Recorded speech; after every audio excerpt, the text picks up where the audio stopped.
আলাই আল্লাহুম্মা বারিক আলাই। সম্মানিত মুসল্লিবৃন্দ, শাবান মাসে আমরা পদার্পণ করেছি। আর কিছুদিন পরে পবিত্র মাহে রমজান আমাদের মাঝে উপস্থিত হবে। তো যেহেতু শাবান মাস আমরা পদার্পণ করেছি, এই শাবান মাসের করণীয় ও বর্জনীয় সম্পর্কে বিগত জুমায় আলোচনা হয়েছে। তার ধারাবাহিকতায় আজকেও হবে, আজকের এই জুমাতেও আলোচনা হবে। তো আজকের আলোচনা শবে বরাত নিয়ে করতে হবে আর কি। কেননা আমরা সবাই জানি যে এ মাসটার নাম হলো শাবান মাস, কিন্তু অনেকেই আমাদের মুসলিম সমাজের কিছু ভাই ধর্মের প্রতি বেশি বাড়াবাড়ি করতে গিয়ে, নবীর প্রতি আবেগী দরদ দেখাতে গিয়ে, কৃত্রিম ভালোবাসা দেখাতে গিয়ে এই মাসটার নাম তারা সিন্নির মাস, অথবা কেউ বলছেন শবে বরাতের চাঁদ, শবে বরাতের মাস, এই সব বেদাতি নামে, নতুন নামে, কোরআন ও সুন্নাহ বহির্ভূত নামে এই মাসটাকে আখ্যা দিয়ে থাকেন। যেহেতু আমাদের মুসলিম সমাজের একদল আবেগী মুসলমান যারা এই মাসটাকে কেবলমাত্র 15ই শাবান তথা শবে বরাত উৎসব পালন করে থাকেন। এই রাত্রিতে দিনের বেলা হলো সিয়াম, রাত্রিবেলা নফল ইবাদতে ব্যস্ত থাকেন। একটি রাতকে তারা ঘটা করে ইবাদত বন্দী করেন, বিভিন্ন ধরনের মিলাদ, রুটি, এরপরে হলো খাবারের ব্যবস্থা করে থাকেন। তো এই শবে বরাত নিয়েও একটু আলোচনা করতে হবে। শবে বরাত কি? শবে বরাত কীভাবে আসলো, কবে থেকে চালু হলো, এর ইতিহাস। প্রতি বৎসর শাবান মাস আসলে পরে আমরা বাংলাদেশে সকল মসজিদে না হলেও যে মসজিদগুলো কোরআন ও সহিহ হাদিস অনুযায়ী আমল করে এবং করার চেষ্টা করে, ওয়াজ নসিহত শোনানো হয়, সেই মসজিদগুলোতে কমাস কম এই শবে বরাতের নিয়ে আলোচনা করে থাকেন, শবে বরাতের ইতিহাস নিয়ে আলোচনা করে থাকেন। শবে বরাত কোত্থেকে আসলো, কবে থেকে চালু হলো এবং এর ভয়াবহ পরিণতি সম্পর্কেও আলোচনা করা হয়ে থাকে। তো ইনশাআল্লাহুল আজিজ আমি সে বিষয়টা আলোচনা করব। তো আমি আপনাদের সামনে সূরাতুল কাহফের 50 নম্বর আয়াত এবং 104, 5, 6 নম্বর আয়াত তেলাওয়াত করেছি। আমার আলোচনা আমার তেলাওয়াতকৃত আয়াতগুলো থেকেই শুরু করব ইনশাআল্লাহুল আজিজ। আল্লাহ রাব্বুল আলামিন বলেন, ওয়া উদিয়াল কিতাব, কিয়ামতের ময়দানে আমাদের প্রত্যেকের সামনে আমাদের আমলনামাগুলো পেশ করানো হবে। খুব ভালো করে খেয়াল করেন, আল্লাহ বলতেছেন ওয়া উদিয়াল কিতাব, যে কিতাব যখন রাখা হবে প্রত্যেকের সামনে। কিতাব বলতে এখানে আমলনামা। আমি আপনি এই দুনিয়াতে ভালো মন্দ, জায়েজ না জায়েজ যে সমস্ত কাজকর্ম আমরা করেছি, সেই কামের খতিয়ান, সেই কামের প্রতিবেদন, সেই কামের পুস্তক, সেই কামের হলো রেজিস্টার আল্লাহ রাব্বুল আলামিন কিয়ামতের ময়দানে সবার সামনে, প্রত্যেকের সামনে উপস্থাপন করবেন। তারপর কি হবে? আল্লাহ বলতেছেন, যখন প্রত্যেকের সামনে নিজ নিজ আমলনামাগুলো রাখা হবে, পেশ করা হবে, তখন মুশরিকদের অবস্থা কীরকম হবে, মুজরিমদের, পাপীদের অবস্থা কীরকম হবে আল্লাহ বলতেছেন, ফাতারাল মুজরিমিনা মুশফিকিনা মিম্মা ফিহ। আল্লাহ বলতেছেন, নবী গো, আপনি দেখতে পাবেন যারা অপরাধী, দুনিয়াতে যারা পাপ কার্য করছে, যাদের জন্য জাহান্নাম অবধারিত, তাদেরকে আপনি ভীত সন্ত্রস্ত অবস্থায় পাবেন। কেননা তাদের আমল নামাগুলো খুব খারাপ হবে। ফাতারাল মুজরিমিনা মুশফিকিন মিম্মা ফীহি, তারা যে অবস্থার সম্মুখীন হবে সেই অবস্থার জন্য তারা ভয়ে আতঙ্কিত হবে, ভয়ে ভীত হবে। তারা কি বলবে? আল্লাহ বলতেছেন ওয়ায়াকুলুন, তারা বলবে ইয়া লাইতানা, আয় আমাদের কপাল, আয় আমাদের কপাল, আয় আমাদের ভাগ্য। মা লিহাদাল কিতাব, এটা এমন একখানা আমল নামা, কি আশ্চর্য আমল নামা। মা লিহাদাল কিতাব, অপরাধীরা বলবে মা লিহাদাল কিতাব, এটা কেমন আশ্চর্য কিতাব, লা ইউগাদিরু সাগীরাতান ওয়ালা কাবীরাতান ইল্লা আহসাহা। এটা কেমন একটা আমলনামা, এটা কেমন কিতাব, যে কিতাবের মধ্যে ছোট বড় দুনিয়াতে কোন যে আমল করছি কোনো আমলই বাদ দেয়নি, সবগুলো সেখানে রেজিস্টার্ড হয়ে আছে, লিপিবদ্ধ হয়ে আছে। এটা কেমন আমল? কে বলবে? পাপীরা বলবে। আল্লাহ বলতেছেন ওয়াজাদু মা আমিলু হাজিরা, দুনিয়াতে তারা যে সব কর্ম করেছে, ছোট বড়, জায়েজ না জায়েজ, শিরিক বেদাত, কবিরা সগীরা, বড় আমল ছোট আমল, ছোট পাপ বড় পাপ, নেকির কাজ বদির কাজ, সবগুলো তারা সেদিন চাক্ষুষ তারা দেখতে পাবে, হাজির তারা দেখতে পাবে। আল্লাহ বলতেছেন ওয়ালা ইউজলিমু রাব্বুকা আহাদা, তোমাদের রব কারো প্রতি বিন্দু মাত্র অবিচার করবেন না। প্রত্যেকের সামনে কিয়ামতের ময়দানে আল্লাহ রাব্বুল আলামিন নিজ নিজ আমলনামাগুলো পেশ করবেন। যারা অপরাধী হবে সেই আমলনামা দেখার পরে তারা ভীত সন্ত্রস্ত হয়ে বলবে এটা কেমন কিতাব, এটা কেমন আমলনামা। দুনিয়াতে আমরা ছোট করেছি, বড় কাজ করেছি, ছোট অপরাধ করেছি, বড় অপরাধ করেছি, এমন কিছু অপরাধ করেছি যে অপরাধের সাক্ষী পৃথিবীর কোনো মানুষ ছিল না, সেই আমলটাও আমরা আজকে দেখতে পাচ্ছি। এটা কেমন কিতাব?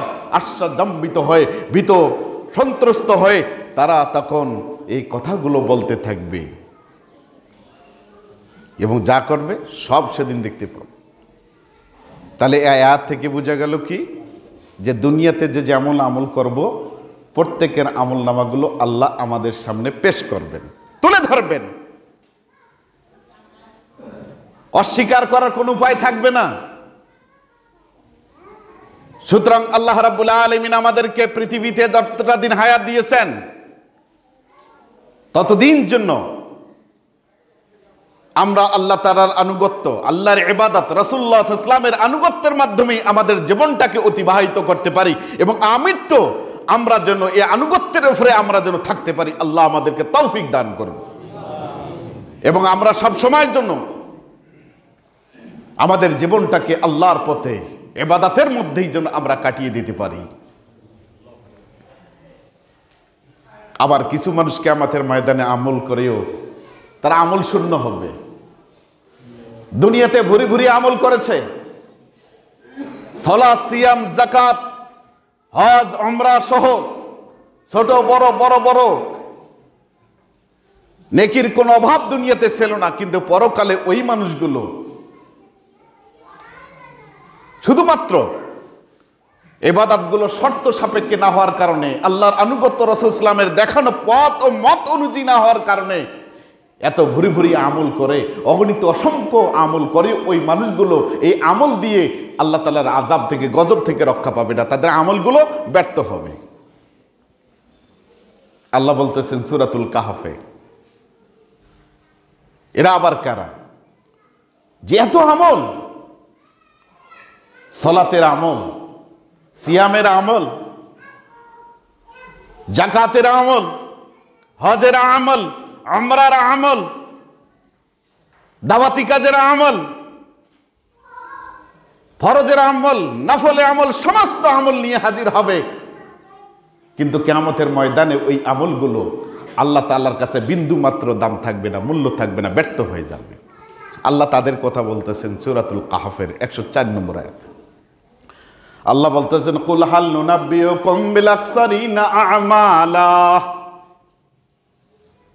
হে নবী আপনি বলুন, আমি কি আপনাকে জানাবো, আমি কি আপনাকে জানিয়ে দেব কারা আমলগত দিক থেকে কিয়ামতের ময়দানে ক্ষতিগ্রস্ত হবে। আল্লাহ বলতেছেন নবী গো আমি কি আপনাকে জানাবো, আমি আপনাকে জানিয়ে দেব না যে কিয়ামতের ময়দানে যারা আমলগত দিক থেকে সবচেয়ে বেশি ক্ষতিগ্রস্ত হবে, দুনিয়াতে আমল করেও ব্যর্থ হবে, যে আমলগুলো আল্লাহ তাআলার কাছে কবুল হবে না, মঞ্জুর হবে না, সেই সমস্ত আমলকারীর আমল সম্পর্কে আমি কি আপনাকে খবর দেব না, আমি কি আপনাকে জানাবো না এরা কারা। আল্লাহ নিজেই পরিচয় দিয়েছেন আল্লাযীনা যাল্লা সা'য়ুহুম ফিল হায়াতিদ দুনিয়া ওয়া হুম ইয়াহসাবুনা আন্নাহুম ইহসিনুনা সুনআ। যে এরা হলো কি, যে দুনিয়ার জীবনে এদের আমলগুলো, এদের চেষ্টা প্রচেষ্টাগুলো ব্যর্থ হয়েছে। এরা ধারণা করত যা করতেছে সবই সুন্দর। অহুম ইয়াহসাবুনা আন্নাহুম ইহসিনুনা সুনআ। এরা মনে করে, এরা ধারণা করে যে সমস্ত আমল করতেছে সব আমলগুলো সুন্দর, অত্যন্ত সুন্দর, মূল্যবান, নেকিতে ভরপুর। অথচ আল্লাহ রাব্বুল আলামিন বলতেছেন এই আমলগুলো কিয়ামতের ময়দানে ব্যর্থ হবে, বাতিল হবে, এইগুলো দিয়ে আল্লাহ তাআলার আযাব থেকে মুক্তি পাবে না। আল্লাহই বলে দেন এরা কারা, এরা হলো দুনিয়ার জীবনে যারা কোরআন এবং সহিহ সুন্নাহর বিপরীতে নিজেদের মন গড়া ইবাদত করেছে, নিজেদের মতো করে ইবাদত আবিষ্কার করেছে, নিজেদের মতো করে সালাত, সিয়াম, ফরজ, নফল, দান দক্ষিণা সহ সমস্ত ইবাদতগুলো করেছে। এরা হলো তারাই। আল্লাহ বলতেছেন উলাইকাল্লাযীনা কাফারু বিআয়াতি রাব্বিহিম ওয়া লিকাইহি। এরা হলো তারাই যারা আল্লাহর আয়াতকে অস্বীকার করেছে, তার সাক্ষাৎ অস্বীকার করেছে। ফালা নুকিমু লাহুম ইয়াওমাল কিয়ামাতি ওয়াজনা। আমি আল্লাহ এদের আমলগুলো কখনো পরিমাপ করব না, ওজন করব না। কেন কিয়ামতের ময়দানে আল্লাহ রাব্বুল আলামিন প্রত্যেকের আমল ওজন করবেন,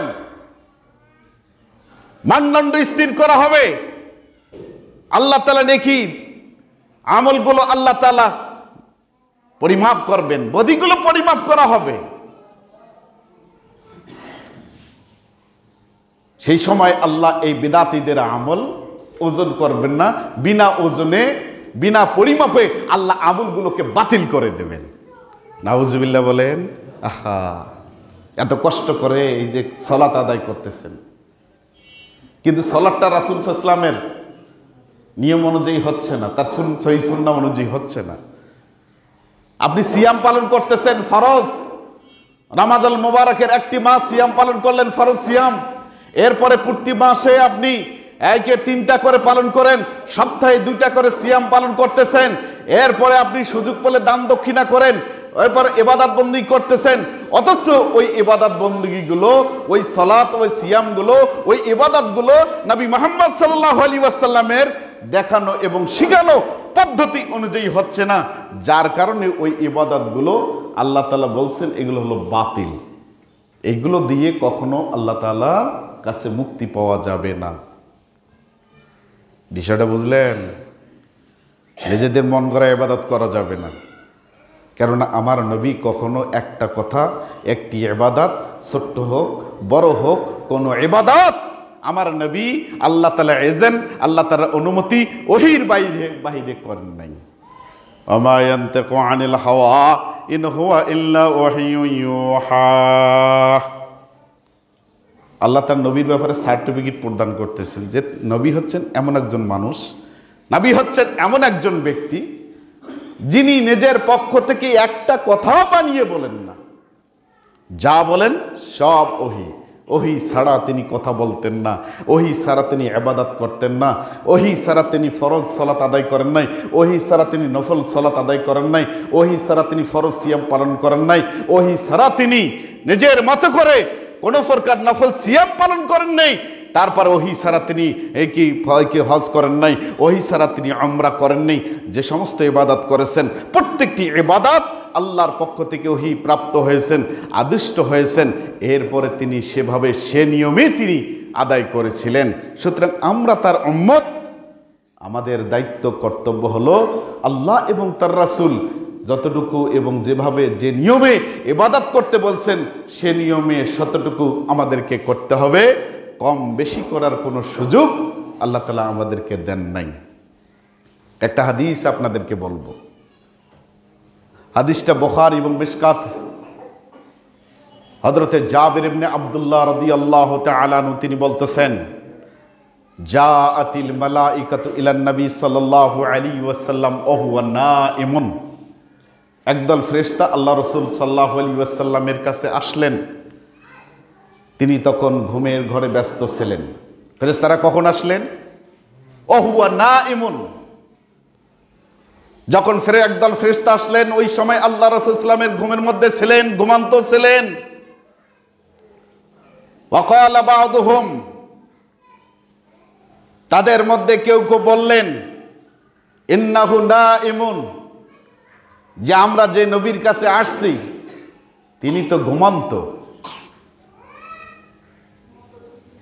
তখন তাদের মধ্যে কেউ কেউ বললেন যে তিনি ঘুমান্ত ঠিক, ইন্নাল আইনা নাইমাতুন ওয়াল কলবা ইয়াকদান, যে নবী তিনি এমন একজন নবী তার চক্ষু ঘুমায়, অন্তর কখনো ঘুমায় না। তারপরে ফেরেশতারা পরস্পর বলাবলি করতে লাগলেন যে ইনি হচ্ছেন এমন, এনার জন্য একটা দৃষ্টান্ত আছে।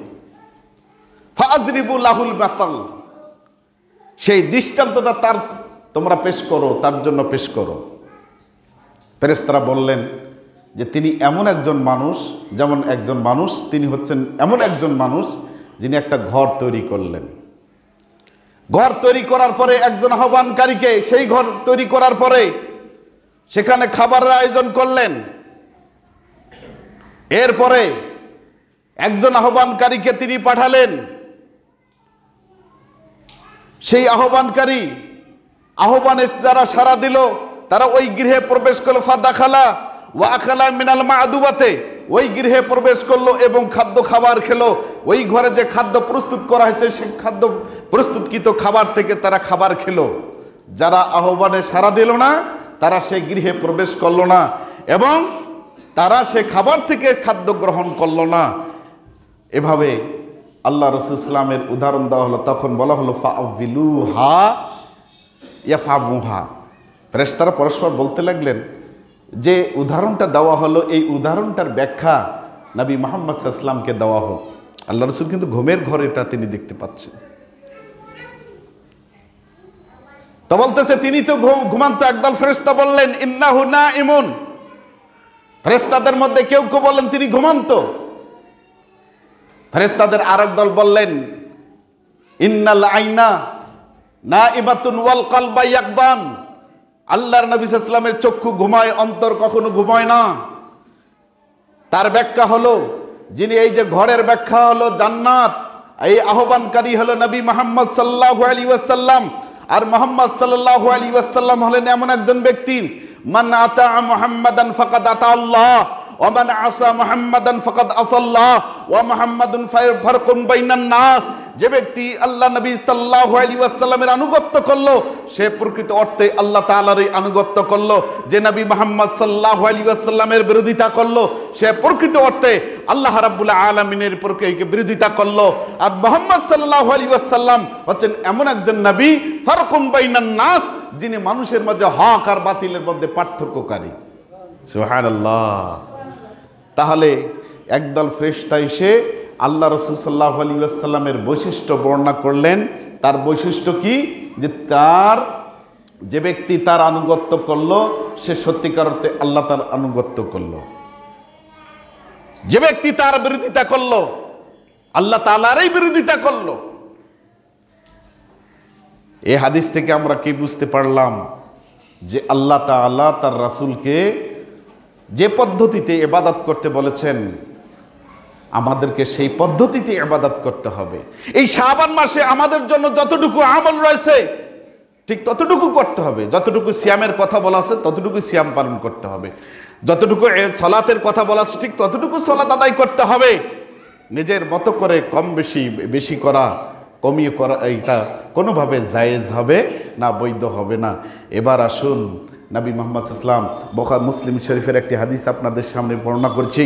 হাদিসের বর্ণনাকারী হযরত আয়েশা রাদিয়াল্লাহু তাআলা আনহা, তিনি বলতেছেন আল্লাহ রাসূল সাল্লাল্লাহু আলাইহি ওয়াসাল্লাম বলেছেন, মান আমিলা আমালান লাইসা ফীহি আমরুনা, যে ব্যক্তি এমন একটা আমল করলো যে আমলের নির্দেশনা, যে আমলের দলিল, যে আমলের কোনো প্রমাণ নেই, আমাদের কোনো নির্দেশনা নেই, ফাহুয়া রাদ্দুন, সে আমলটা যত সুন্দর হোক বাতিল, সেটা প্রত্যাখ্যাত। ওই আমল আল্লাহ তাআলার দরবারে কবুল হবে না। এখন আসুন এই শবে বরাত, শবে বরাতটা কি? শবে বরাত হলো ফার্সি শব্দ। শবে বরাতটা কি? ফার্সি শব্দ। সব আর বরাত, সব হলো কি? রাত। ফার্সিতে সব বলা হয় রাত্রি, আর বরাত হলো ভাগ্য অথবা মুক্তি। তো এই দুটি শব্দের এই ফার্সি শব্দদ্বয়ের অর্থ দাঁড়ায় মুক্তির, শবে বরাত মানে মুক্তির রাত্রি অথবা ভাগ্যের রজনী। এখন যদি ভাগ্যের রজনী আমরা বলি, তো ভাগ্যের রজনী কবে? আরবিতে বলা হয় লাইলাতুল কদর। এই ফার্সির মিনিংটা আরবিতে যদি আমরা করি তার অর্থ দাঁড়ায় কি? লাইলাতুল কদর। তা লাইলাতুল কদর কবে? রমজানুল মুবারকের শেষ দশকের বেজর রাত্রিতে। তারা যারা শবে বরাতকে, এই যে শবে বরাত, তাহলে আমরা শবে বরাতের অর্থ জানলাম, এবং এটা কোরআন হাদিসের কোনো পরিভাষা নয়, এটা কোরআন হাদিসের কোনো শব্দ নয়, কোরআনেও আসে নাই, রাসূলুল্লাহ সাল্লাল্লাহু আলাইহি ওয়াসাল্লামের জীবন জিন্দেগিতে তিনি বলেন নাই, সাহাবায়ে কেরাম বলেন নাই শবে বরাত।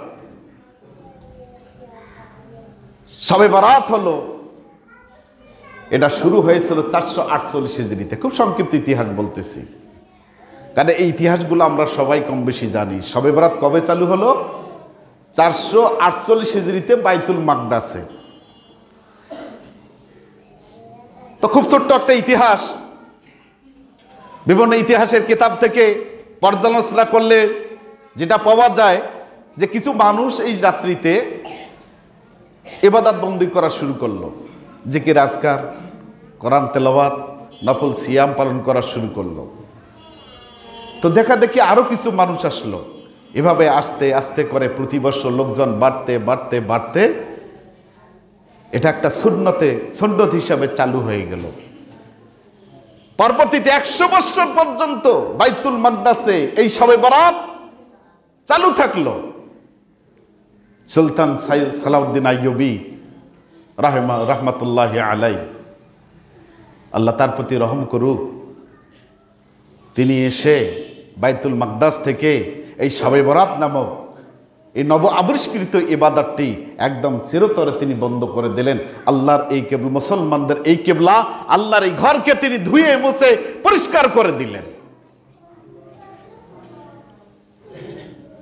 শবে বরাত সম্পর্কে যতগুলো হাদিস আসছে, সে হাদিস সম্পর্কে মন্তব্য করেছেন ভারতের একজন প্রখ্যাত আলেম আবু তাহের, মোহাম্মদ আবু তাহের শাহ।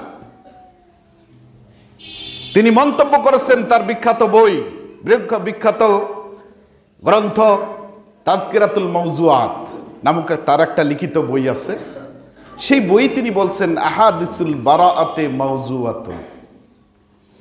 শবে বরাত সম্পর্কে যতগুলো হাদিস তিনি পর্যালোচনা করছেন, তিনি সেই হাদিসগুলো নিয়ে মন্তব্য করেছেন যে বারাআত সম্পর্কিত যতগুলো হাদিস আছে প্রত্যেকটাই হাদিস হলো জাল, মাওজুআ।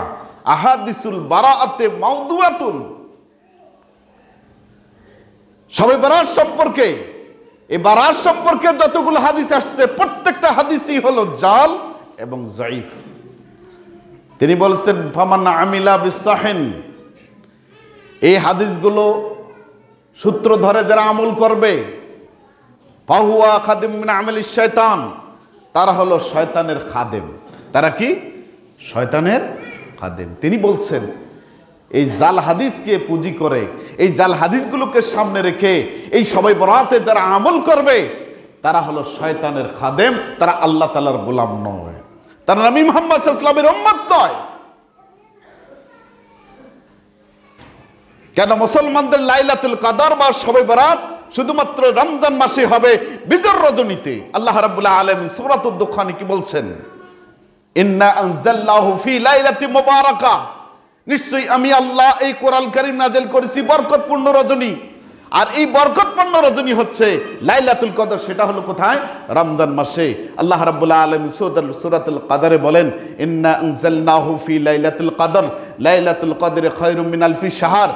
আল্লাহ কি ইন্না আনজালনাহু ফি লাইলাতুল কদর, লাইলাতুল কদরে ইন্না আনজালনাহু ফি লাইলাতুল কদর ওমা আদরাকা মা লাইলাতুল কদর, লাইলাতুল কদরে খায়রুম মিন আলফি শাহর। আল্লাহ তাআলা বলতেছেন, আমি এই কোরআনকে লাইলাতুল কদর রজনীতে নাজিল করেছি। এ নবী, আপনি কি জানেন এই কদরটা কি? লাইলাতুল কদর হলো হাজার মাস অপেক্ষা শ্রেষ্ঠ। আল্লাহ রাব্বুল আলামিন এই লাইলাতুল কদর বলতে, এই শবে বরাত বলতে, এই যে ভাগ্যর রজনী বলতে লাইলাতুল কদরকে বোঝানো হয়েছে। আর এটা হলো রমজান মাসের বেজর রজনীতে, কোনো একটি রজনীতে সংগঠিত হবে। কোথাকার হাদিস কোথায় নিয়ে আমরা জোরাতালি দিলাম? লাইলাতুল কদর রমজান মাসে হবে। কোরআন আল্লাহ তাআলা যে মাসে নাজিল করেছেন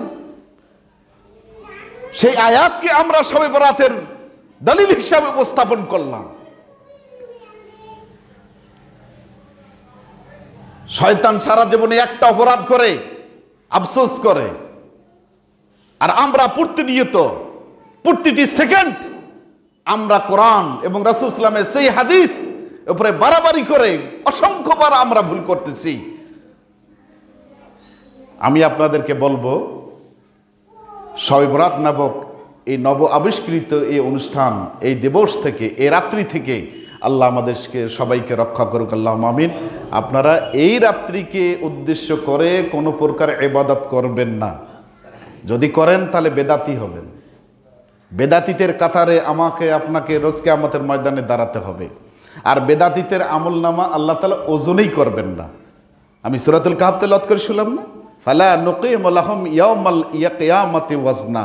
যারা দুনিয়াতে কোরআন ও সহিহ সুন্নাহ বাদ দিয়ে নিজেদের মতো করে ইবাদত বন্দি করবেন, মনে রাখবেন তাদের আমলনামাগুলো যত সুন্দর হোক, আল্লাহ এগুলো ওজন করবেন না।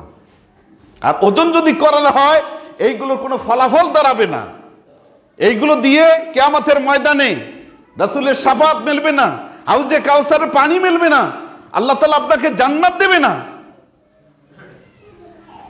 সুতরাং আমি আপনাদেরকে বিনয়ের সাথে বলতে চাচ্ছি, আল্লাহ রাব্বুল আলামিন আমাদেরকে দুনিয়াতে যতদিন বেঁচে রাখবেন, আমরা যেন সবাই কোরআন এবং সহিহ সুন্নাহ অনুযায়ী আমল করতে পারি। আপনি যখন ফরজ সিয়াম, ফরজ ইবাদত করবেন, আপনি আপনার মতো করে করবেন না। রাসূলুল্লাহ সাল্লাল্লাহু আলাইহি ওয়াসাল্লাম যেভাবে সালাত আদায় করেছেন ঠিক সেভাবে সালাত আদায় করবেন। তিনি যেভাবে রুকু করেছেন সেভাবে রুকু করবেন। তিনি যেভাবে সিজদা করে দিয়েছেন সেভাবে সিজদা দিয়েছেন। তিনি যেভাবে ইস্তিরাহাত করেছেন ঠিক সেভাবে করবেন।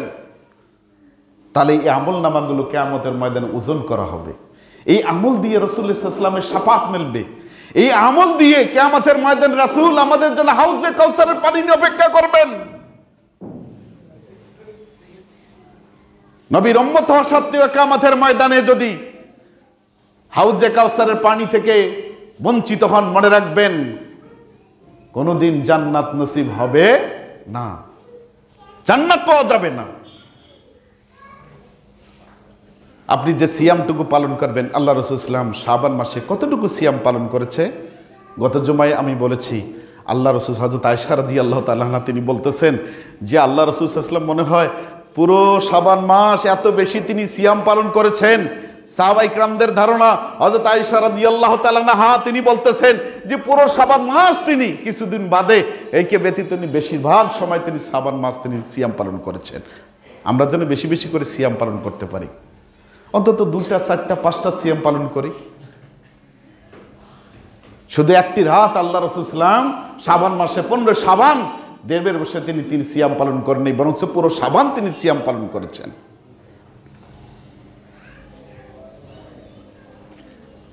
তিনি সারা জীবন প্রতি রাত্রি তিনি শেষ প্রহরে তিনি দাঁড়িয়ে সালাত আদায় করেছেন, নফল সালাত তিনি আদায় করেছেন, তাহাজ্জুদের সালাত আদায় করেছেন। সে আমলগুলো আমাদের মাঝখান থেকে আস্তে আস্তে করে বিদায় নিচ্ছে। সুন্নত উঠে যাবে, বেদাত জমিন যদি একটা করে বেদাত চালু হবে, একটি করে সুন্নত আল্লাহ জমিন থেকে উঠে আনবেন। আজকের এই সুন্দর ইসলামটাকে, এই সোনালী ইসলামটাকে বেদাতের কারণে পুরা পৃথিবীতে মলিন হয়ে যাচ্ছে। আর বিদাতীদের এখন এত আস্ফলন, এত তাদের বাড়াবাড়ি, এত তাদের শক্তি, সর্ব জায়গায় তারা আজকে ক্ষমতা দখল করে বসছে। আজকে মিডিয়ায় বলেন এই বেদাতীরা সাবান নিয়ে, শবে বরাত নিয়ে তারা সমানে আলোচনা করতেছে। এই রাত্রিতে কি করতে হবে, তার ফজিলত বর্ণনা করতেছে, করণীয় কি, তারপরে হলো তাদের আমল কি, এগুলো মিডিয়ার সামনে বলা হচ্ছে। এরপর প্রত্যেকটা মসজিদে আমরা কি করতেছি, আলোকসজ্জা করতেছি। উলামা ইকরাম শাহ ওলিউল্লাহ মুহাদ্দিস দেহলভী রহমতুল্লাহি আলাই তিনি বলছেন যে আমাদের এই মসজিদগুলোতে শাবানে, শবে বরাতের রাত্রিতে এই মসজিদগুলোতে যে আমরা আলোকসজ্জা করি, এগুলো হিন্দুদের দীপালি পূজার অনুকরণ। তারা যেভাবে আগুনের পূজা করে, আলোকসজ্জার পূজা করে, আমরা মুসলমানরা এই শবে বরাতে আমাদের মসজিদগুলোকে আলোকসজ্জা করে হিন্দুদের মতো আমাদের মসজিদগুলোকে আমরা এগুলো মন্দিরে পরিণত করছি, এগুলো দিওয়ালি পূজার অনুসরণ আমরা করতেছি।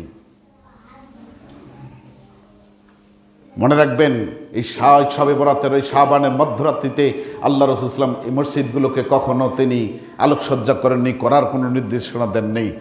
এত আবেগী ইবাদত দিয়ে আপনি কি করবেন, যে ইবাদত আল্লাহ কবুল করেন না, যে ইবাদত আল্লাহ রাসূলুল্লাহ সাল্লাল্লাহু আলাইহি ওয়াসাল্লাম কবুল করেন না, যে আমলগুলো অনুমোদন দেন নাই, সে আমলগুলো আমরা কেন করব?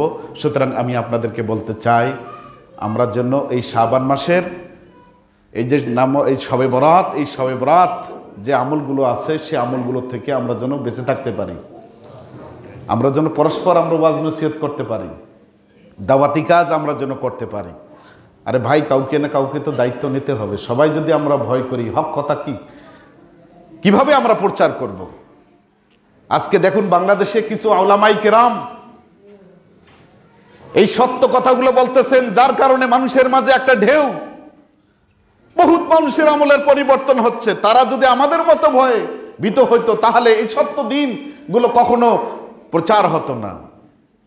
আজকে মসজিদে যেভাবে প্রচার হচ্ছে, মিডিয়ার মাধ্যমে প্রচার হচ্ছে, ওয়াজ নসিহতের মাধ্যমে প্রচার হচ্ছে, কিছু মানুষ তারা হক দিন তারা বুঝতে পারতেছেন, সহি আর জয়ীফের মধ্যে পার্থক্য করা শিখেছে।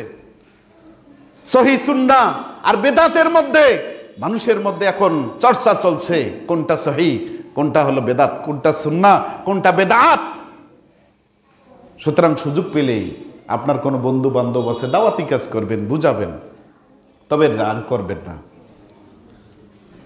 আল্লাহ তাআলা আমাদের সবাইকে কোরআন ও সহিহ সুন্নাহ অনুযায়ী আমল করার তৌফিক দান করুন। আল্লাহ যেন আমাদেরকে আমৃত্যুতার সহিহ সুন্নাহর উপরে প্রতিষ্ঠিত থাকার মতো তৌফিক দান করেন। আল্লাহ যেন আমাদেরকে বেদাত থেকে রক্ষা করেন। আল্লাহ যেন আমাদেরকে সমস্ত প্রকার বেদাতি কর্মকাণ্ড থেকে রক্ষা করেন, বেদাতের হাত থেকে রক্ষা করেন। আল্লাহর কাছে আশা করি রব্বুল আলামিন কিয়ামতের ময়দানে সহিহ সুন্নাহ মোতাবেক আমল করে আল্লাহ কিয়ামতের ময়দানে রাসূলের শাফাআত আমাদের নসিব করবে। আল্লাহ রাসূলের দেওয়া হাউজে কাউসারের পানি আল্লাহ বড়ই নিয়ামত, এই নিয়ামতের সৌভাগ্য যেন আমরা অর্জন করতে পারি। আল্লাহ রাসূল যেন আমাদেরকে উম্মত বলে পরিচয় দেন। আল্লাহ রব্বুল আলামিন কিয়ামতের ময়দানে এক শ্রেণীর মানুষ আমল করেও রাসূল তাদেরকে উম্মত বলে পরিচয় দেবে না। আল্লাহ কিয়ামতের ময়দানে তাদের দলে আমাদেরকে অন্তর্ভুক্ত করিও না। আল্লাহ যে আমল কোরআনে আসছে, তোমার রাসূল বলেছেন, যে পদ্ধতিতে বলেছেন, যতটুকু বলেছেন, সে নিয়মে সে পদ্ধতিতে ততটুকু যেন আমল করতে পারি। আল্লাহ সে তৌফিক দান করুন। আল্লাহ আমিন। এই আশাবাদ ব্যক্ত রেখে আজকের মতো আলোচনা এখানে শেষ করছি। ওয়াখিরি দাওয়াল আলহামদুলিল্লাহি রাব্বিল আলামিন। আকুলু কাওলি হাযা আস্তাগফিরু লাকুম লিসাইল মুস্তাগফিরুল গফুরুর রহিম।